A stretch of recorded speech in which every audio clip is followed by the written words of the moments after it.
Hi there. They say that insanity is doing the same thing every day and expecting a different result. And dog training is very much like that. I've met people who've spent months and longer trying to stop unwanted behaviours, and they've made very little progress. People seem to think that just by doing more of the same thing with their dog will change their dog. And in some situations, repetition and classical training is all you need, as I'll show you in a second. However, very often it's simply not enough. And first you need to win your dog's mind before anything's really going to change. So in this video, I want to show you the true power of mastering leadership with your dogs, which in turn allows them to switch off and focus on you and makes them very easy to train. So this is the last video in the series, and I thought I'd do something completely different. I'd share a little bit about myself, about how I work. So these are some dog training clips and tips from when we stayed in this little place by the beach here in New Zealand. So this is the beautiful countryside, and this is the place we stayed. So 6 dogs. We had a friend's dog, we had Nana's dog with us, and 4 other dogs. And as you can see, beautiful property we just stayed in, a little batch as we call it here in New Zealand. And here's the 6 dogs we came away with, and as you can see, none of them are tied up here, none of them are running away. There's people walking down the beach with their dogs. This is Tamar, that's Nana's dog. And then we've got over here, we've got little Moses. He's a sort of 2.5-year-old male dog, and by his side is his younger, bigger, stronger brother Jack. And then we've got the older matriarch Peanut Butter, who is probably 10, 11 years old. Now the first bit of training I thought I'd show you, there's our food set for our meal already. Well, there's the plates, and here comes the food. Is basically me getting ready to feed our dogs. So I thought I'd show you this because it's a good example of what I'd call sort of being consistent, calm, and a good example of quote training, classic training.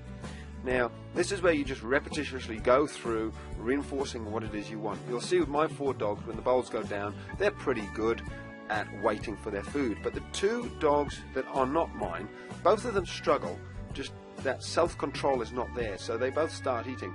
I think Jack starts to eat here, and I put my foot across and say, "Hey, Jack, move. Don't eat." Nope.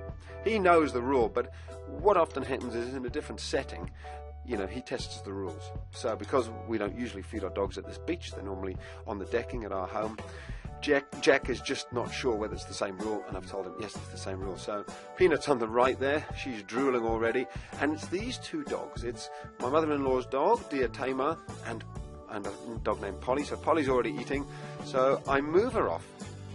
And the key thing here is just this repetition. Stay calm, move her off again. So I'm kind of laughing because Tamar's wagging her tail saying, "What we waiting for? What we waiting for?" But I really want this dog to wait. So it's no, wait. And I won't show you the full video because it goes on for quite a bit. But Polly gets there in the end. So here we go. I think I've got my 4 dogs. We're almost ready. I move Jack forward. Peanut's drooling, and I just keep repeating this until they finally get it. You're not going to eat until you're calm and watching me. I hold them for a few seconds and then let them go. So sometimes with your training, you do just need to stay in the zone, stay calm, not get angry and start shouting, and just repeat, and your dog will get it. You've got some very happy dogs eating their food. Now, sometimes repetition is not enough, and you need to follow through with a negative consequence. So I'm often talking to people about calm, consistent consequences, and that's what's happening here. Dear Jack is in timeout. He'll be there. He's in the back of the ute. He'll be there for 1, 2, 5 or 10 minutes, something like that, and he'll get it. He'll understand why he's there very quickly, and he'll stop doing what he did. Now, you do need to make sure your dog is comfortable, that they're not too hot, that they're not too cold, that they've got water and they're happy.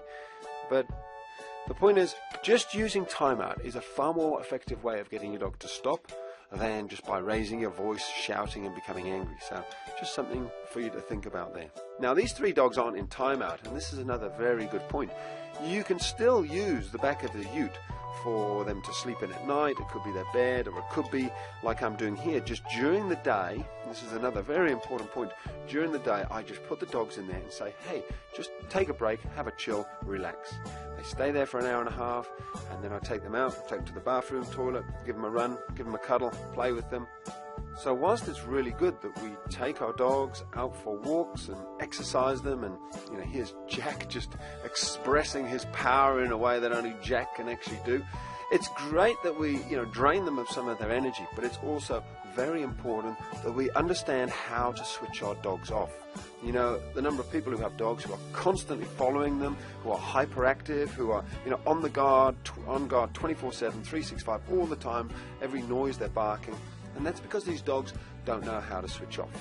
Whereas my dogs here, they're very good at doing what I say. When I say go, I switch them on and they're ready to go. When I say that's enough, calm down, switch off, just stay here. They're not tied up, they're free to roam, or most of the time they're free to roam, and they just chill and relax. You can see they're not on guard, they're not on duty, they don't have to do anything. They're having a holiday just like me and the family are. And it's this balance between dogs knowing when to go, have fun, and then the balance between that and them knowing when to switch off and just calm down, which makes for an amazing relationship. And this is not something you really train a dog to do through classical training. It's a way of being, it's a method, it's an approach, it's a way of interacting with your dog, which will say to your dog, hey, I'm in charge of the situation, I'm in control, you can switch off. And that's where it's all about mind control. It's about winning your dog's mind first of all, and then you can train the dog's body. It's super easy to train a dog once you've won their mind, and that's something I'm very passionate about. I'd love to share more about that with you, so if you're interested, then I'm sure you'll find ways of finding out more about what I do and how I work. Anyway, thanks for being part of this video series. It's been a lot of fun putting it together, and hope you've enjoyed it and got some good tips. Okay, so that's the end of the 5-part series. Now, earlier I promised you that I'd tell you where you can find out more. So if you've enjoyed those videos, and if you're interested in discovering how you can take this further, then you'll be pleased to hear that I've put together a very complete and comprehensive step-by-step dog and puppy video-based training program that will help you stop all those unwanted dog behaviors and help you raise an amazing puppy. I won't go into the details now, only I'll say that it really is the easiest way to an obedient and happy dog. So if you're struggling with dog problems, if you've maybe got a new puppy, or if you're just interested in finding out more, then click the link that's somewhere on this page and let's continue this journey that we've started together. But whatever you do, thank you for watching, love your dog, and take care.